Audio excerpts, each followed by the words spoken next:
Hey guys, welcome back to Pinterest in 10 minutes a day, where I am here to empower busy mom entrepreneurs to take control of your online business with just 10 minutes a day using Pinterest marketing. My goal is to teach you the ins and outs of do-it-yourself Pinterest marketing, share success stories, and provide actionable tips to help you grow your business.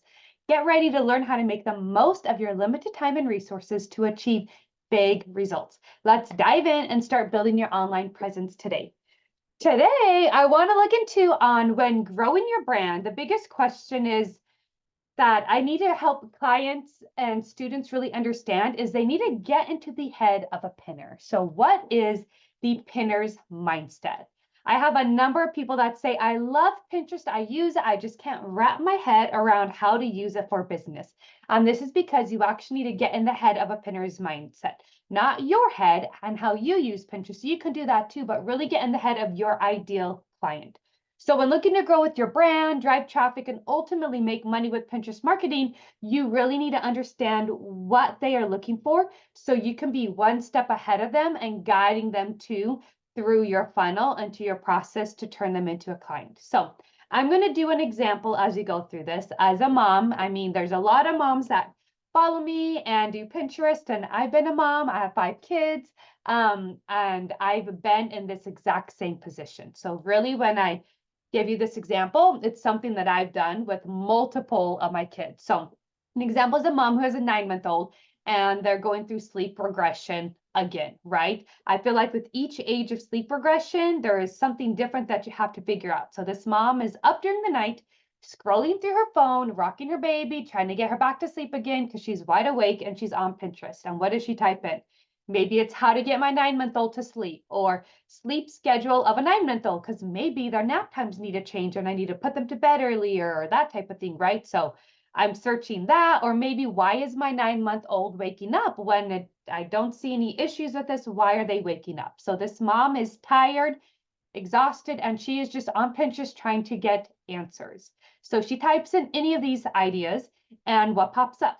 Pins, lots and lots and lots of pins, right? Trying to answer her question from Pinterest, right? Pinterest is giving her ideas. And from these pins, she's going to scroll. She might take the top little window, where she might keep scrolling. She's going to scroll until something pops out to her.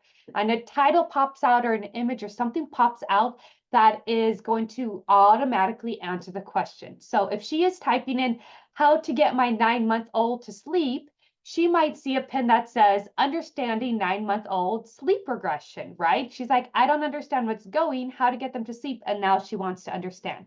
Or if she's getting the sleeping schedule of a 9-month-old, or why is my 9-month-old waking up? It can be why your 9-month-old doesn't sleep through the night anymore, right? So maybe that's a pin that pops up. Or maybe it's how to get your 9-month-old to sleep through the night, or sleep schedule for 9-month-olds, right? So she types in a question, and the pins are like really giving her the answer to that question. And then when she's scrolling and she sees this title and this image stand out at her, she's going to tap on it, click that pin, and head over to find out why my 9-month-old isn't sleeping anymore, right? So the title captures her attention, it attracts her. It could be images, it could be your brand, it could just be the feel. But the cool thing about Pinterest is your brand and somebody else's brand, even though you teach the same thing, can reach out to completely different pinners. And that is what is so amazing about Pinterest, is with the millions and trillions of pins on there, literally when somebody clicks on your pin, they felt drawn to that one versus another pin. Yes, keywords have something to do with it. Yes, the title has something to do with it. Maybe the colors has something to do with it. But honestly, what it comes down to is the feel and the vibe.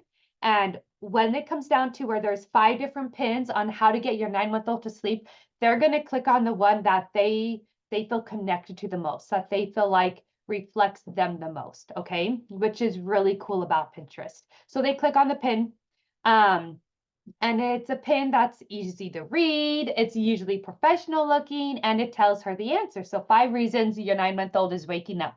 And when she heads to that website, she reads all of these solutions, 5 solutions. So she may go back to Pinterest and say, well, I need more ideas, and go back to her search and search again.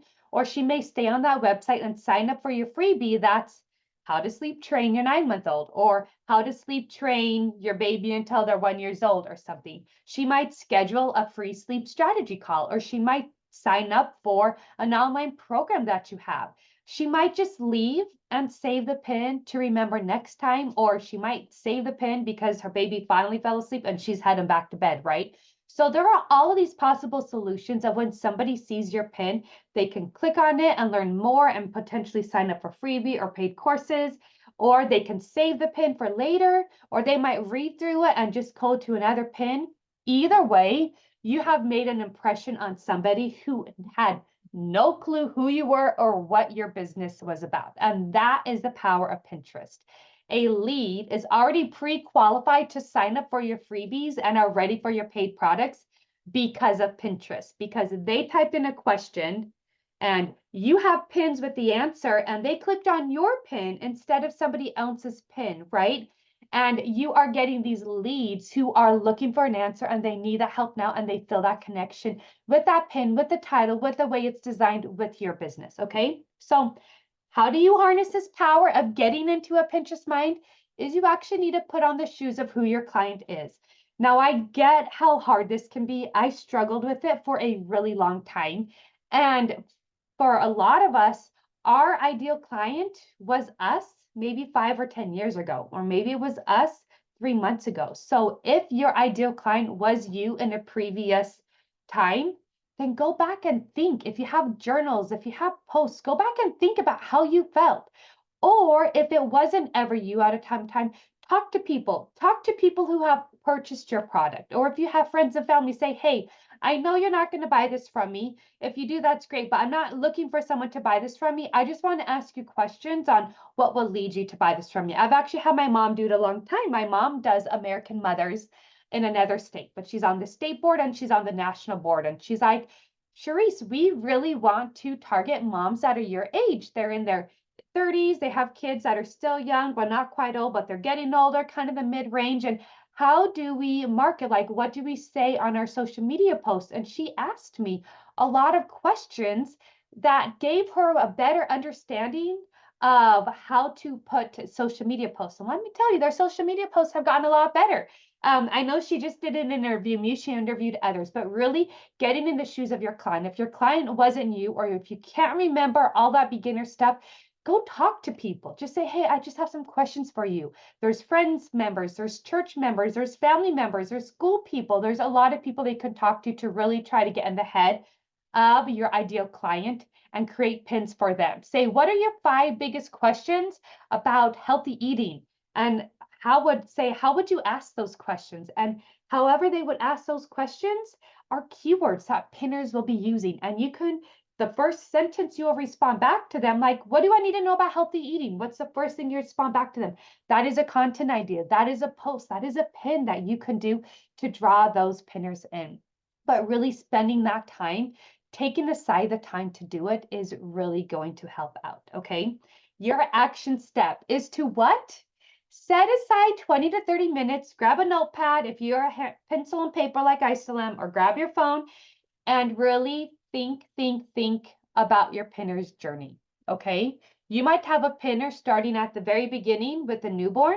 I'm going back to the 9-month Seafold. You might have a pinner that has that 9-month-old. If your products cover those, start at the beginning, but have multiple pins for those who are in between point A to B and growing through there, okay? Feel the emotions they're feeling. We are such emotional beings, and sometimes we don't share those emotions, but seeing those emotions on a post, we can really relate to, and they will really connect with you. And this is where you share your brand with your uniqueness and inspiring, and really getting that pinner to understand and trust you before they even sign up or buy anything from you, okay? So I really challenge you to take the time, get serious, and figure out what your pinner is thinking and what they are feeling, okay? If you need help with this, if you don't even know what direction to go with this, I do walk you through this in the Pinterest Organic Growth Academy. And not only that, is it will also cover A to Z about everything with Pinterest, with profile and strategy and templates and design and analytics and website and all of that stuff. But to really dig into understanding who your ideal client is key to growing with Pinterest. So I hope this helped you understand how to get in the head and get in the mindset of a pinner. Okay, if you have any more questions, head on over to my free Facebook group, search for Woman on Pinterest, come on in, ask your questions. I'd love to answer them. And thank you again so much for listening. I will chat with you guys next time. Bye for now.